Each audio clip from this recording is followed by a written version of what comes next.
Hey guys, Bearded Rogue here, and last but not least, we're going to do the haul video for Origins. I may have one more video after this, but I know this is one of the ones that everybody's into seeing. Everybody wants to know, what did you get? What did you get? So I'm going to show you guys.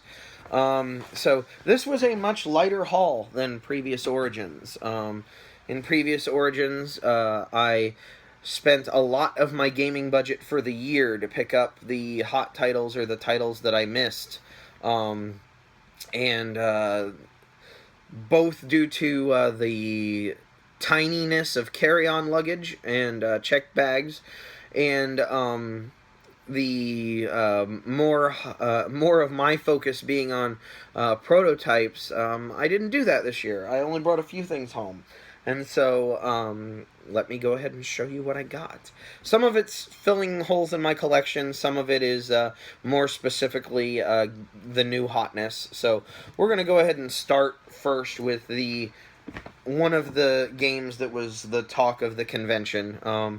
I think this one and Baron Park, which I did not come home with a copy of, were the two biggest buzz games at the convention, and that's Century Spice Road from Plan B Games, designed by the amazingly friendly and astonishingly brilliant Emerson Matsuuchi. I got the playmat as well, because how could I not when it looks like this?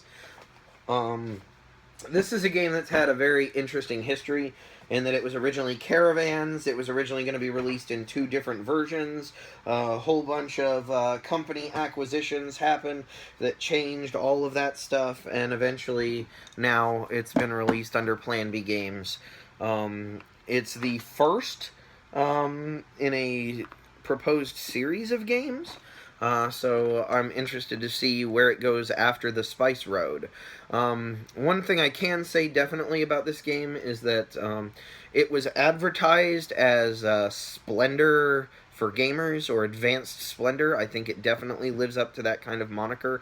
It gives me the same kind of happy feeling in my brain that I get when I play Splendor. So this one is very well deserved of its buzz, and I think a lot of people are really going to like this one. We're going to be hearing about this one for a while, especially with some sequels coming out. Also, the components in it are freaking amazing. Really, really well done from that front. They didn't skimp on that sort of thing. Next is my game of the convention. While Century and Baron Park were probably the two that were talked up the most, and I think both are very deserving games, this is my game of the convention, Sherlock Holmes, Furiarty's Trail. So I demoed this game for most of the convention. I worked half of my days at the IDW booth, and this was what I was playing.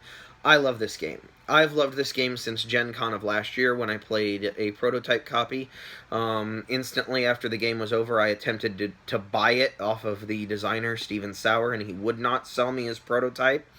So I had to wait all the way until Origins to get my hands on my own copy, and I love this game. I love deduction games in general, and this is a really, really good one. It plays with all different age levels, I think, and has a very clever way of handling deduction, in that you aren't penalized too heavily if you make a wrong guess. So it encourages you to guess.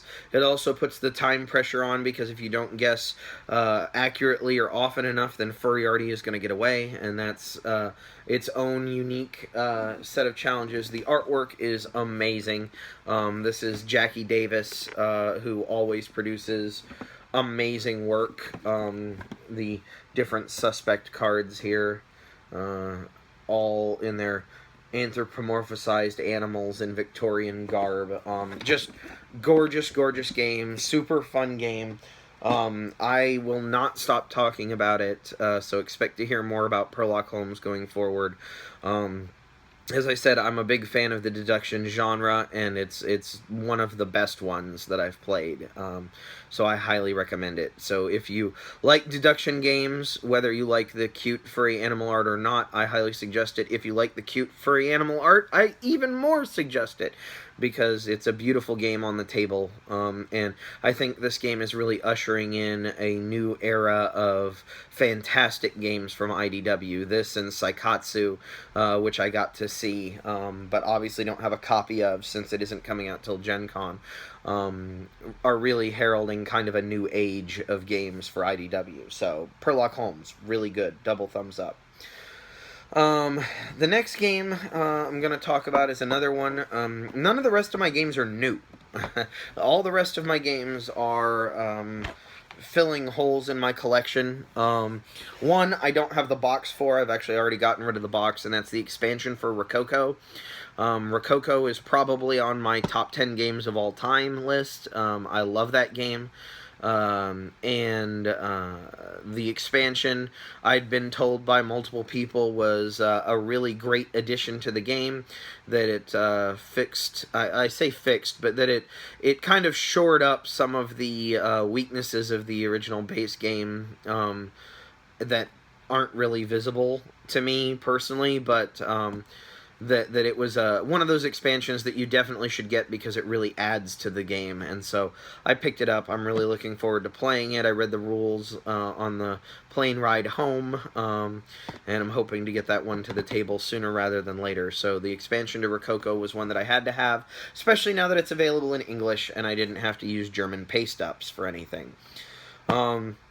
Next, I talked about deduction games. Well, one of the deduction games that really kind of got me into the hobby was Clue. And I played Clue with my dad over and over and over and over and over and over and over again, to the point where finally my dad was like, I can't play Clue anymore. And so he went out and he bought a 3M copy of this game, Sleuth. And it became our game, the game that we played over and over and over again, the game that we played until I literally wore the cards out, till you couldn't read them anymore. This is a new copy from Eagle Gryphon, and I needed to have this in my collection. It's a game that's very personal to me. It means a lot to me. Like, this game is time spent with my dad. For the longest time I couldn't remember what the name of the game was, because we had destroyed our copy long ago. So when I finally saw a video reviewing it and was like, oh my god, that's the game we played, I had to pick it up. And I'm so excited to have this in my collection now, so that I can play it with my wife and share it with my son when he gets a little older, so that we can continue that tradition. Sid Saxon is a freaking genius. Adding this plus Acquire and Can't Stop, I think, are his three big games, like his trifecta of awesome, and this was the only one I was missing, so I'm really glad to have this one now. Sleuth is a really good deduction game, and I'll add that to the stack with Sherlock Holmes over there as yet another deduction game that I really like. Speaking of games having things in common with Sherlock Holmes, the next game is a game that I actually got at the DFW Nerd Night, and that's Caffeine Rush. Caffeine Rush shares a designer with Sherlock Holmes. Stephen Sauer is one of the designers, the other one being Daryl Andrews. It's one of Daryl Andrews' many co-designs, but it's a real-time game where you are making coffee drinks. I love coffee. I'm finding an appreciation for the real-time genre after having designed one myself, and so it was really cool to win this as a door prize, raffle prize at the Nerd Night event. Pretty cool that I have this one. So it was kind of a weekend of Stephen Sauer, Sherlock Holmes, and then this. And then Sleuth being deduction. Triangulates to him from every direction. Got a copy of La Isla. I don't have all of Stefan Feld's games. This is kind of an oversight in my collection. I don't know that I want all of his games, but this is one that I'd heard a lot of great stuff about, and it was around, so I went ahead and got it. I need to add Bora Bora still to my collection after having played it. I really enjoyed it. But this one was highly recommended, especially as one that I could play with less hardcore gamers. Like, this is not Trajan, this is one of his lighter titles, and so I'm really excited to have another Feld game that I can play with people. Plus, like, it's Pokemon the game, effectively. So, I'm really looking forward to getting that one to the table as well. The last game I got, but not the last purchase, is Tyrants of the Underdark. My friends Matt and Alice and came over and taught me how to play this game. It'd been on my radar for a long time. I really like deck building games. I really like area control games. So a deck building game that fuels an area control game. Everybody said it was kind of seamless. I really had to play it. It and Clank were the two games that I really needed to play before Origins. Unfortunately, only Tyrants got played. However, I really enjoyed it and had to have my own copy. They had it on hand at Origins along with the expansion, so I went ahead and picked the expansion up as well, because the main deck in this game is actually made of two decks shuffled together, and so you change the way the game feels every time you play it, depending on which two decks you shuffle together, and the expansion adds some more decks, so that's even more combinations of ways that the game can be played. So I figured, why not? Especially since they were doing a deal at the convention where it plus the expansion was cheaper than I'd ever seen the base game for. So I went ahead and jumped on that, and I'm so excited to have that one in my collection. I love deck builders. So far, the Dungeons and Dragons games have not been bad games. I really like Lords of Waterdeep. The adventure system stuff is pretty cool. Even Conquest of Narath was really fun. So it's cool to have another D&D game in my collection, and one that mixes two of my favored mechanisms. So next, we're going to talk about the other stuff I got, because as I said, that's all the games I got. But that isn't all I got. This year, due to the amazing genius of Nolan Nasser, I went into Artist's Alley. Artist's Alley in Origins in the past has kind of been an overlooked place in my experience, especially when they had it in a different hall. People were running around the exhibition hall and kind of ignored the Artist's Hall, and I always felt bad, but I was one of those people. But Nolan was going to be there, and he was going to have some of his amazing artwork for purchase, and I'd already vowed to do so. And while hanging out with him, I ended up meeting a whole bunch of other artists who also had amazing things, and so I bought stuff from them as well. So the first thing is my favorite piece from Nolan Nasser on a mouse mat. He even autographed it for me there. This one, like, takes me right back to the 1980s and He-Man and Castle Grayskull and fantasy worlds that are a bit darkly tinged, and I just love the sky in this drawing. If Nolan has one thing to me that really sets him apart from a lot of other artists, it's the textures and the colors that he gets in his skies. I wish I had a better camera so that this, I felt that this was being done justice. It's my favorite piece of artwork that he's done, and so I now have it on a mouse mat. I got a second one from him as well, because look at those colors. Like, that's just colors exploding off of the image. I'm so glad that he has found his way into board game circles, artwork-wise. I'm very excited that he's going to be freelancing, or that he's no longer going to be freelancing. He's made that decision, and I'm really excited to see where he goes from it. As long as I continue seeing his amazing art in the board game world, I think we will all be richer for it. I'm really excited to see what he can do on the concept side of things. I think, commissioning artwork for somebody else is great and all, but I would love to see what kind of stuff he has locked away in his head that he wants to share with the world, not just based on what an art director is giving him as a prompt. Nolan's stuff is amazing, guys. He prints it on these high quality mouse mats and mouse pads. I'm not typically a guy for prints, especially now that I've moved out of a house and into an apartment. I don't really have a place to hang them. But mouse pads, play mats, mouse mats, those are things I can always find a place for. Being able to find a place in my life for art that looks as good as that is something that I had to do.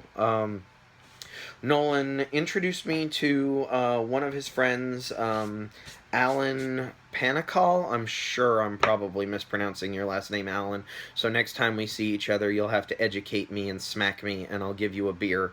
It'll all work out in the end. But Alan's stuff is amazing. He has almost a geometric quality to his artwork, like it's made up of much smaller pieces or fragments that crystallize into the final finished pieces. And I went ahead and got a mouse pad from him of this little lonely astronaut out here drifting in space. The purple of the background really kind of matches my hair, but really like pops. And I've actually been using this as my mouse pad since I left Origins. It's great to have something on my desk that is beautiful to look at.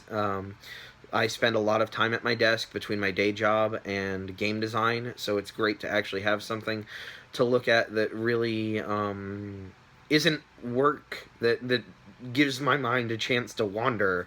Why is the astronaut out there? Is this a horror piece, or is this the new discovery of a brand new thing? I don't know, but it makes me think, and that's what the best art does. It makes me think, and Alan's stuff is amazing. Like, if you get a chance, go to his website. I'll try and link it down below. I'll link Nolan's as well. Take a look at some of his stuff, particularly his aliens and his spaceships. They blow my mind, and I would love to see a full board game treatment using his artwork. I think it would really stand out on shelves, and it would be incredible to look at. Yeah, that's that. And then there's one more thing, and this one's going to kind of be hard to see, I think. Maybe not. Maybe not. This is from an artist by the name of Brian Collin. He does creature... what's the word I'm looking for? Oh, man. Why can I not remember the name of it? Where you stuff animals. So he has a lot of creature heads mounted on walls. He's constructed a lot of little creatures and the ecology behind them, how they interact with each other. He's got like a whole world, as far as I can tell, of different animals and races and groups and everything that exist. He does some really amazing stickers. Other than the zombie Lego guy, these are some of the critters that he's done. And the Beholder, I think, is not his, but yeah, like all the different critters that he's created. He's got entire like histories for them, write-ups, almost like Charles Darwin-esque studies and papers written on them. Really, really awesome world creator, and it's even cooler to see him bring that world to life via sculpture. Really fantastic stuff. Some of the stuff was like way outside of my price range, but I was actually trying to find ways to put it into my price range. Like, that's okay, I don't need to eat for the next month. I could just have this amazing little sculpture hang out in my house and look awesome. As it was, I ended up getting something that didn't break the bank. Again, purple to go with my hair, but the green eye really offsets the purple really well. And now I have this on my keychain, so I've got something keeping an eye on my keys. It's a really interesting piece. It's really fun to pull it out at various places, stores and stuff, see it on my keychain, and actually have already asked. I've only had it for like a week and a half, or a week even, and people already ask, hey, what's that, or where did you get that, or whatever. So it's cool to have a conversation piece on my keys. So it really has been fun to be able to carry a little bit of that with me everywhere. So it's fantastic to get to meet the people in Artist Alley and to support them. They all had a really wonderful convention. I think it was a really good convention for artists. I think the caliber of artist was really, really high. I'm sure that it has been in the past, but like all of these guys are super friendly, super nice, super talented people. And I was so excited to get to actually support them in continuing their endeavors because I want to see more beautiful stuff in the world, and these guys are all making it. Anyway, that being said, that's my haul from Origins. That's what I brought home. It's not as big as past years, but I'm really happy with all of it. It's going to fill some gaps in my collection, and it's going to fill my world with some introspective thought and beautiful things to look at. So I'm really happy with it. Anyway, I'm going to let you guys go. There may be one more video after this, but if not, that was Origins 2017, and Bearded Rogue signing out.